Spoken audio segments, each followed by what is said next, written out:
दोस्तों, आप इस संसार में कई ऐसे लोगों को जानते होंगे जिन्हें आप स्वार्थी मानते होंगे और आपकी आवश्यकता पड़ने पर ही आपका स्मरण करते हैं, अन्यथा वर्षों तक कहीं दिखाई नहीं पड़ते।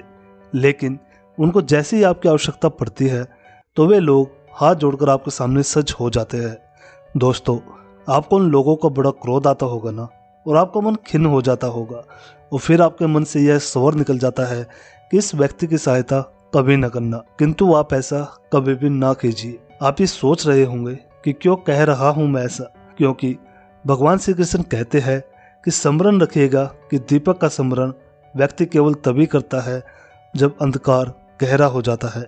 इसलिए उस व्यक्ति को स्वार्थी मानकर खुद व्याकुल ना होइए, बल्कि स्वयं को दीपक मानकर आनंदित होइए और खुद को भाग्यवान समझिए, क्योंकि किसी को जरूरत पड़ने पर आपकी याद आती है और आप इस संसार में किसी की सहायता करने के योग्य है। इस जीवन में किसी के स्वार्थी होने से स्वयं का दृष्टिकोण न बदले, बस ये दृष्टि रखिए स्वयं के परमार्थ पर, फिर प्रसन्न होकर बोलेगा कि राधे राधे।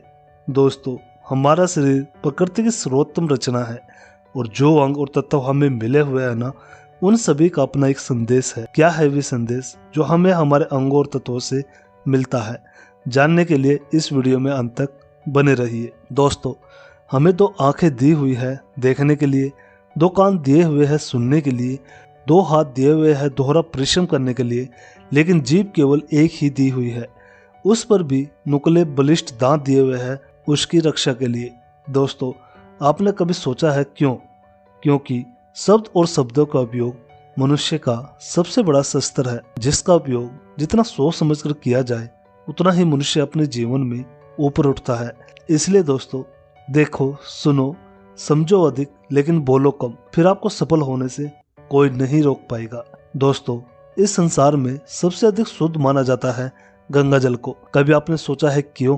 क्योंकि गंगा जल का आविर्भाव ही शुद्ध होता है और इसका जन्म शुद्ध होता है। जहाँ से उसका प्रारंभ होता है वो शुद्ध होता है और प्रारंभ का शुद्ध होना अति आवश्यक है। दोस्तों, हमारे जीवन में प्रारंभ होता है हमारे विचारों से, इसलिए हमेशा अपने विचार शुद्ध रखिए, क्योंकि इन विचारों से बनते हैं आपके शब्द, और आपके शब्द शुद्ध रखिए, क्योंकि इन शब्दों से आपके कार्य संपन्न होते हैं। आपके कार्य शुद्ध रखिए, क्योंकि आपके कार्य आपका स्वभाव बताते हैं, और स्वभाव से बनती है आपकी आदतें, और आपकी आदतों से बनता है आपका चरित्र, और ये चरित्र संसार के समक्ष आदर्श के रूप में आता है। लेकिन विचारों से आदर्श तक की ये यात्रा तभी शुभ होगी जब आपके विचार शुभ और शुद्ध होंगे। इसलिए इस जीवन में और संसार में अगर आपको सफल और कामयाब इंसान बनना चाहते हैं तो अपने विचार शुद्ध रखिए, फिर आपका मन प्रसन्न होकर बोलेगा राधे राधे। दोस्तों, यदि मैं आपसे पूछूं दूध और मक्खन इन दोनों में संबंध क्या है, तो आप कहेंगे कि यह तो सरल सी बात है, दूध से ही तो मक्खन बनता है।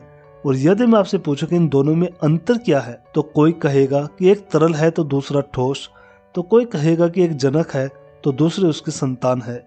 नहीं, इन दोनों में अंतर है शुद्धता का, क्योंकि माखन दूध से कहीं अधिक शुद्ध होता है।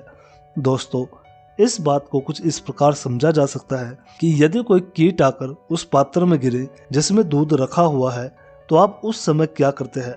आप दूध को फेंक देते हैं। लेकिन यदि कोई कीट आकर उस पात्र में गिरे जिसमें माखन रखा हुआ है, तो आप क्या करते हैं? तो आप उस कीट को निकालकर फेंक देते हैं, क्योंकि वो कीट मैला और दूषित है। ठीक उसी प्रकार यदि हमारा मन निर्मल ना हो तो कुविचार रूपी ये कीट आपके मन को भी दूषित कर देगा। लेकिन यदि हमारा मन माखन के भांति शुद्ध हुआ तो आपके मन में ठहरे हुए कुविचारों को स्वयं से ही मन से बाहर जाना होगा। इसलिए हमेशा यह स्मरण रखिएगा कि इस संसार में कीट तो रहेंगे ही। अब आपको दूध बनना है या माखन बनना है, ये निर्णय आपका है। दोस्तों, अगर आपको यह वीडियो पसंद आई होगी और आपके लिए कुछ उपयोगी साबित हुई होगी तो हमें नीचे कमेंट बॉक्स में जरूर बताएं, और इसी के साथ अपने दोस्तों को भी इस वीडियो को शेयर करें ताकि वे भी इस तरह की वीडियो से इंस्पायर हो सके और मोटिवेशन ले सके। मिलते हैं नेक्स्ट किसी ऐसी ही यूजफुल वीडियो में, तब तक के लिए अपना ध्यान रखें। धन्यवाद।